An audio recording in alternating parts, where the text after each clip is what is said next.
तो प्रसंग चल रहा है कि हम उस स्थान को भूल गए जहां जाकर हम सदा सुखी रहेंगे, और हम सभी पहले वही रहते थे। अब कई भक्त अज्ञानतावश भोले भाले जिनको ज्ञान नहीं, वो ये प्रश्न किया करते कि एक बात बता, जब सारे ही यहां से चले गए तो यहां कौन रहेगा? बता, वो नैया ही चिंता हो रही है कि यहां कौन रहेगा बता। अरे यहां यूं तो एक पत्थर है, घूमता रहेगा, हमने क्या ठेका ले रखा है पृथ्वी का? ये मंगल ग्रह जो चांद और ये सारे धक्के खाने लग रही है, फिर जाएगा। हम अपने सतलोक में चलेंगे, इसकी हमने क्या क्या करना? ये तो जिसका हुआ आप संभालेगा इसने। तो कहने का भाव ये है कि हम इतने रंग गए यहाँ पर। जैसे एक भक्त बोला बाला, उसके घर उसकी पत्नी बहुत बीमार थी, पर बहुत समस्या में थी, हर तरह से तकलीफ थी। परमात्मा की दया हुई, दीक्षा ली, भगवान की कृपा से वो स्वस्थ हुई। उसको समझाने लगे, भाई नाम ले ले भक्त, नहीं तो भक्ति ना करने से पशु बनोगे, जोटा बनेगा। वो जोटा बुग्गी ले रहा था, उससे कहा भाई फिर जोटा बनेगा तो न्यू बोला, महाराज जी जोटा भी तो बनना चाहिए, फिर बुग्गी में कौन चलेगा? इसने बुग्गी की चिंता हो रही। मैं कहा अच्छा भाई, तो बुग्गी खातिर कर ले काम। फिर उसे उपदेश ले लिया उसने। लेकिन हमारी धारणा ऐसी बनी हुई है कि यहां ऐसे कैसे होगा। तो पुण्यात्माओं, परमात्मा के इस मार्ग को बहुत गहराई से समझो। जिस उद्देश्य से परमात्मा स्वयं आते हैं उस अच्छे लोक से इस गंदे लोक में आपके लिए, तो ये कितना इंपॉर्टेंट काम होगा। एक ऐसे वैसे तो भगवान इतनी दूर से आए नहीं, आपको ये ज्ञान देने के लिए कि तुम यहाँ के रहने वाले नहीं हो, सतलोक में एक बहुत सुख है, और जिस सुख को तुम यहाँ खोज रहे हो ये तुम्हें 1000 लाख करोड़ वर्ष खोजते रहो तो नहीं मिले, एक जन्म की तो बात छोड़ो। और यहाँ क्या हालत है तुम्हारी, उससे हमें परिचित कराते हैं। उधर से काल के दूत भी अपनी खूब काल प्रेरणा से अज्ञान का प्रचार सपरे कर रहे हैं जगह जगह। अपने आत्माओं, परमात्मा ने आकर हमें इसलिए ये ज्ञान दिया क्योंकि हम उनके बच्चे हैं, और ये जो काल हमारा दुरुपयोग कर रहा है हम इसके बच्चे नहीं हैं।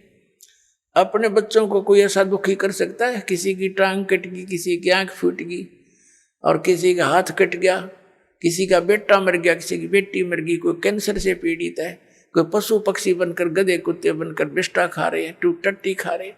तो ये कोई अपने बच्चों को ऐसे दुखी कर सकता है? तो इस भगवान को हम अपना मालिक मान सकते हैं?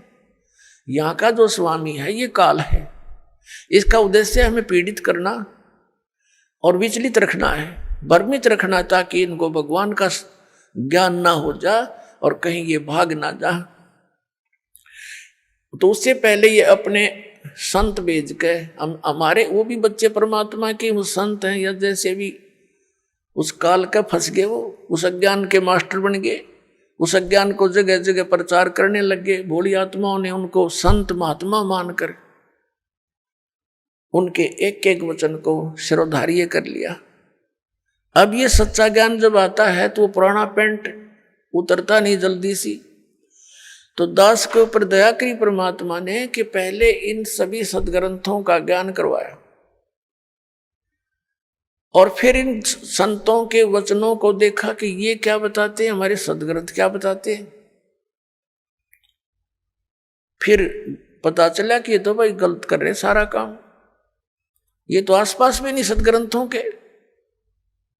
1 2 3 4 10 सैकड़ों की संख्या में इन संतों को के इतिहास को, इनके ज्ञान को दास ने पढ़कर देखा। शायद ये तो अच्छा महात्मा दिखाई देता है, इसका शायद ठीक मिल जावे। फिर जो चले गए यहाँ से महापुरुष, जिनका बड़ा बोलबाला था, मैं ऋषिदानंद जैसे नकली, इनसे बड़ा प्रभावित था दास। और दास ने इसके सत्यार्थ प्रकाश को इस उद्देश्य से इस तत्व ज्ञान की प्राप्ति के बाद पढ़ा। पहले भी पढ़ते थे, पहले समझ में नहीं आता था कुछ भी कि महापुरुषों की वाणी हम नहीं समझ सकते, ये सोच कर रख देते थे इसको। ऐसे इन पुराणों को रख देते थे, भाई ये तो भगवान की माया है, हम कैसे समझ सके।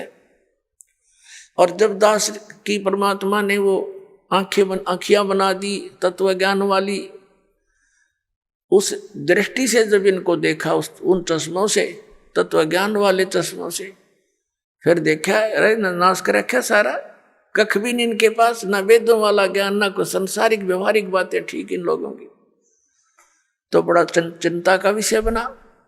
और इस सत्यार प्रकाश को दास ने इसलिए पढ़ा था कि ये महापुरुष का लिखा हुआ है और इस महापुरुष के विचारों को सभी मानते हैं, और हो परमात्मा दया कर दे और कबीर परमेश्वर के वचनों का समर्थन मिल जाए तो मुझे ये ज्ञान आगे बढ़ाने में घड़ी सुविधा हो जाएगी कि देखो सत्यार प्रकाश में महर्षि दानंद ने भी ऐसा ही बोला है। अब देखा तो महर्षि दानंद ऐसा नकली पाया को देखा को नहीं मैंने, और तेरा गजब भैया, एक भी व्याख्या वेदों और किसी से भी नहीं मिल रही सदग्रंथों से, तो बड़ा दुख हुआ। तो इसलिए फिर जनता के सामने रखने शुरू किए कि ये ओरिजिनल नोट है, हमारे सदग्रंथ तो ओरिजिनल नोट है और ये डुप्लीकेट नोट है इन संतों के जिनको तुम ओरिजिनल मान करके ग्रहण किए हुए हो। अब प्रारंभ में तो दास को बड़ी कठिनाई का सामना करना पड़ा, क्योंकि श्रद्धालु लोग ये कहते हैं कि किसी की आलोचना नहीं करनी चाहिए, अपना ज्ञान बताओ।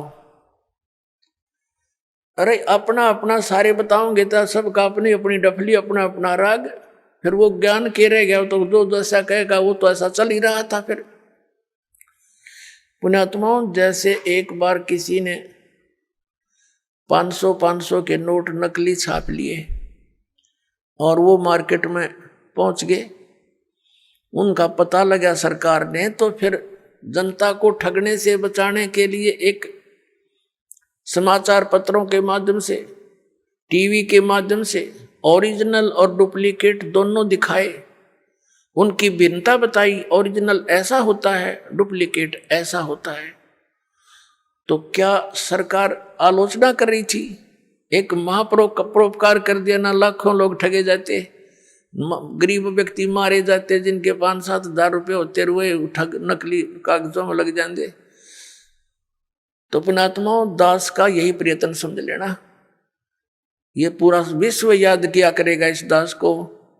ठीक है, दास को बहुत कठिनाइयां आई हैं,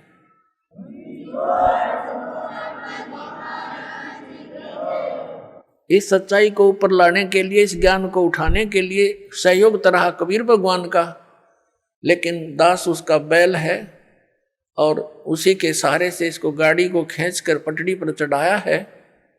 पहले तो खाचे में कीचड़ में डाल रखी थी और इसमें बहुत से संकट दास के ऊपर आए हैं। साथ में हमारे बच्चे जो परिचित हो गए थे उन्होंने बड़ा सहयोग दिया अपने बहन भाइयों को समझाने का, वहाँ तक ये संदेश भगवान का पहुँचाने में बहुत सहयोग दिया है। और आपका भी फर्ज बनता है, ये सच्चाई है और सच्चा ज्ञान है, इससे पूरे विश्व में शांति होगी। प्रत्येक प्राणी का कर्तव्य बनता है पहले आप अच्छी तरह समझे दास के विचारों को और शब्द ग्रंथों को और उन महापुरुषों के विचार जो दास आपके रूबरू कराता है कि उन महापुरुषों ने भी ऐसी साधना की, उनसे उनका मोक्ष हुआ, तो उनको अच्छी तरह समझकर फिर आप लगो और साथ में औरों को भी ट्राई करो प्यार से। ये मार्ग कोई बलपूर्वक कराने का नहीं होता, ये ज्ञान से होगा।